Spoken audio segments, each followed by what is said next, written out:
இந்த 15 வயசு இருக்கக்கூடிய பள்ளிக்கூடம் போற மாணவி தன்னுடைய நண்பிகளோட யாரோட நம்பிக்கையான நண்பிகளோட பஸ் ஸ்டாப்ல வெயிட் பண்ணிட்டு இருந்திருக்காங்க. ஏன் வெயிட் பண்ணிட்டு இருந்திருக்காங்க?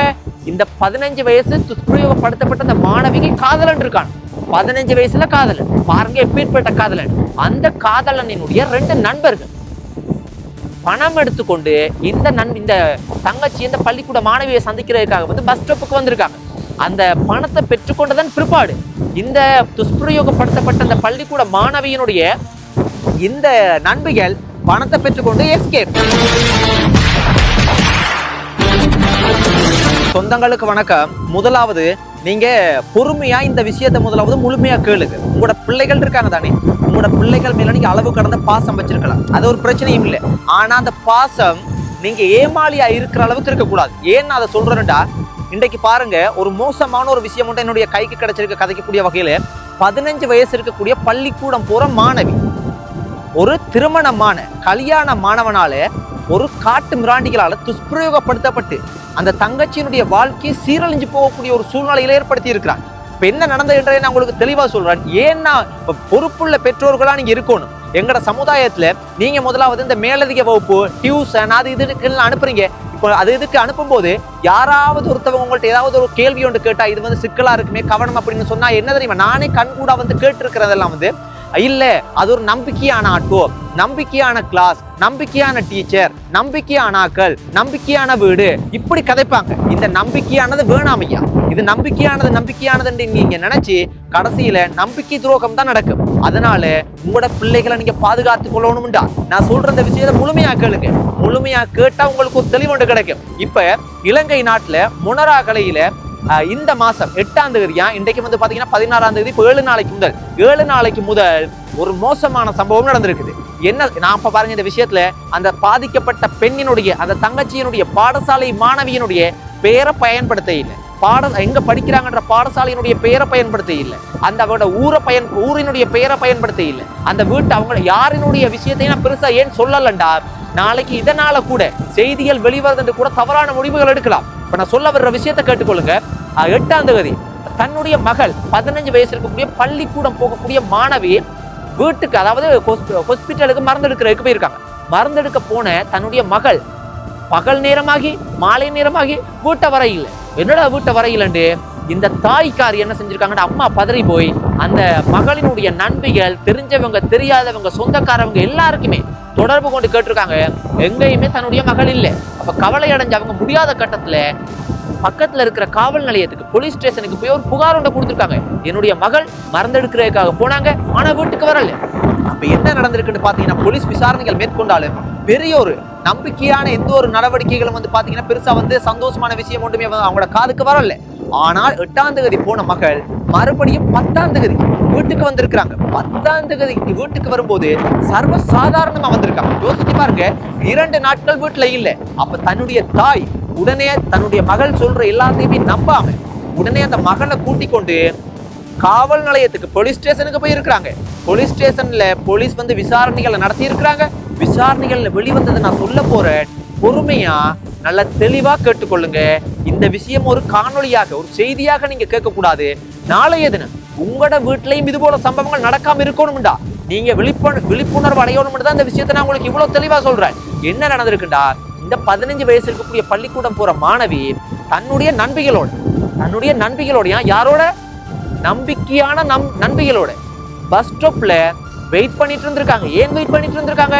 இந்த 15 வயசு துஷ்பிரயோகப்படுத்தப்பட்ட அந்த மாணவிக்கு காதலன் இருக்கான். 15 வயசுல காதலன், பாருங்க எப்பேற்பட்ட காதலன். அந்த காதலனினுடைய 2 நண்பர்கள் பணம் எடுத்துக்கொண்டு இந்த தங்கச்சி இந்த பள்ளிக்கூட மாணவியை சந்திக்கிறதுக்காக பஸ் ஸ்டாப்புக்கு வந்திருக்காங்க. அந்த பணத்தை பெற்றுக்கொண்டதன் பிற்பாடு இந்த துஷ்பிரயோகப்படுத்தப்பட்ட அந்த பள்ளிக்கூட மாணவியினுடைய இந்த நண்பிகள் பணத்தை பெற்றுக்கொண்டு எஸ்கேப். யோசிச்சு பாருங்க. அப்ப இதுல எப்பேற்பட்ட விஷயங்கள் எல்லாம் இருக்கு, எல்லாத்தையுமே கதைக்க முடியாது.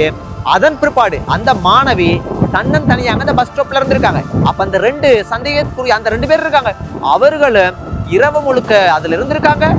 மக்கள் நடமாட்டம் குறைஞ்சதன் பிற்பாடு என்ன செஞ்சிருக்காங்கன்ற சொல்ல போறேன். அதுக்கு முதல் அதுல ஒரு மாணவி நிக்கிறாங்களே, ஒரு சின்ன தங்கச்சி நிக்கிறாங்களே, தனியா நிக்கிறாங்களே, அதோட சந்தேகத்துக்குரிய 2 பேர் நிக்கிறாங்களே, இப்படி எதுவுமே யோசிக்கிறதுக்கு மக்களுக்கு நேரம் இல்லை. மக்கள் அதை கேட்கறதுக்கு நேரம் இல்லை. அப்ப யோசிச்சு பாருங்க, மக்கள் நடமாட்டம் குறைஞ்சதன் பிற்பாடு அந்த சந்தேகத்துக்குரிய அந்த ரவுடி கும்பல், அந்த காடையர்கள், மனித உருவத்துல வாழக்கூடிய அந்த மிருகங்கள் இந்த தங்கச்சியை அந்த இடத்துல இருந்து ஆட்டோல திருவில் இன்னும் ஒரு காட்டு பகுதியில் இருக்கக்கூடிய ஒரு பாலடைஞ்ச வீட்டுக்கு கூட்டிட்டு போயிருக்காங்க. அந்த வீட்டுக்கு பின்வாசல் வழியாக, ஜன்னல் வழியாக அந்த வீட்டுள்ளுக்கு கூட்டிட்டு போய் அந்த வீட்டுல இருக்கக்கூடிய ஒரு அறையில இரவு முழுக்க அந்த திருமணமான அந்த காடையர்களோட அந்த சின்னம் சிறுமி இருந்திருக்காங்க. பல தடவைகள் பாலியல் ரீதியா துஷ்பிரயோகப்படுத்தப்பட்டதாக பாத்தீங்கன்னா இந்த விசாரணைகள்ல தெரிய வந்திருக்கு. ஆனாலும் மருத்துவ ரீதியினுடைய சான்றிதழ் முக்கியம். அதற்காக பாத்தீங்கன்னா சில விஷயங்கள் நாங்க உறுதிப்படுத்தாம சொல்ல முடியாது. ஆனாலும் பாலியல் ரீதியாக துஷ்பிரயோகப்படுத்தப்பட்டதாக பல விஷயங்கள் பாத்தீங்கன்னா தெரிய வந்துருச்சு. யோசிச்சு பாருங்க, என்ன தைரியத்துல இந்த காடையர்கள், இந்த திருமணமான பொறுப்பு வாய்ந்த நபர்களாக இருக்க வேண்டிய இவர்கள் யோசிச்சு பாருங்க எப்பேற்பட்ட செயலை செஞ்சிருக்காங்க. இதை கேட்கும் போது எவ்வளவு கவலைகள் வருது. அதனால பெற்றோர்களே விழிப்புணர்வு அடைஞ்சு கொள்ளுங்க. நீங்க மேலதிக வகுப்புக்கு அனுப்புறேன், அதுக்கு அனுப்புறேன், இதுக்கு அனுப்புறேன், உங்களோட பிள்ளைகள் மேல நம்பிக்கை வைக்கிறது ஓகே. அந்த நம்பிக்கை பல சமுதாயத்துல வாழக்கூடிய மோசமான நபர்கள் மிஸ்யூஸ் பண்றாங்க, தவறாக பயன்படுத்தி கொள்றாங்க. அதனால் இதுக்கு எல்லாருமே நாங்க பொறுப்பு கூற வேண்டும். இந்த காணொலியை கதைக்கிற நான், இந்த காணொலியை பார்க்கிற நீங்க, பாடசாலைகள், ஆசிரியர்கள், அரசாங்கம், அரசியல்வாதிகள் அனைவருமே இதுக்கு பொறுப்பு கூற வேண்டும். சமுதாயத்துல ஒருத்தருக்கு பாதிப்பு நடக்குண்டா அது சமுதாயத்துல அவர் செய்த தவறுன்னு நாங்க கடந்து போக முடியாது.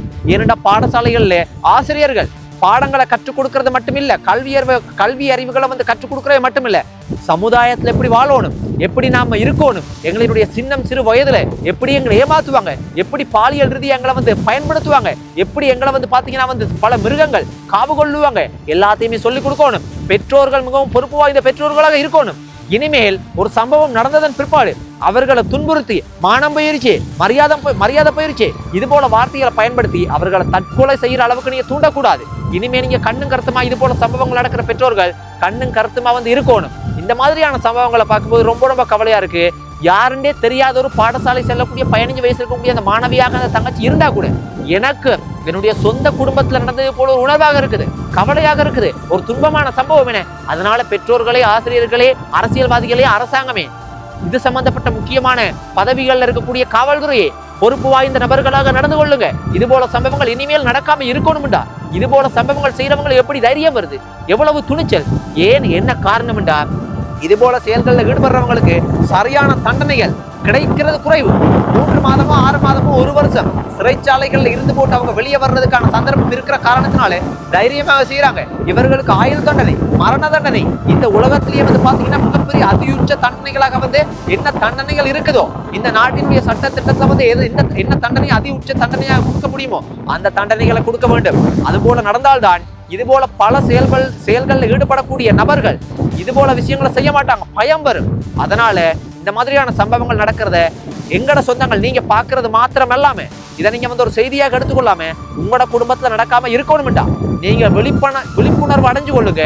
நீங்க என்ன நினைக்கிறீங்க, இது போல செயல்களில் ஈடுபடுறவங்களுக்கு என்ன தண்டனைகள் கொடுக்கணும், என்ன காரணத்தினால பல சம்பவங்கள் இது போல சம்பவங்கள் நடக்குது, இது யார் இதுக்கு உண்மையாகவே ஒரு உடந்தையாக இருக்கிறாங்கன்னு நீங்க நினைக்கிறீங்க, என்ன இதை தடுக்கணும்னா என்ன விஷயங்களை செய்யணும், நீங்க என்ன நினைக்கிறீங்க சொந்தங்களே? நன்றி சொந்தங்களே. உங்களோட பிள்ளைகளை, உங்களோட குடும்பத்துல இருக்கக்கூடிய உங்களோட பிள்ளைகளை, உங்களோட செல்வங்களை பாதுகாத்துக் கொள்ளுங்க. நன்றி சொந்தங்களே.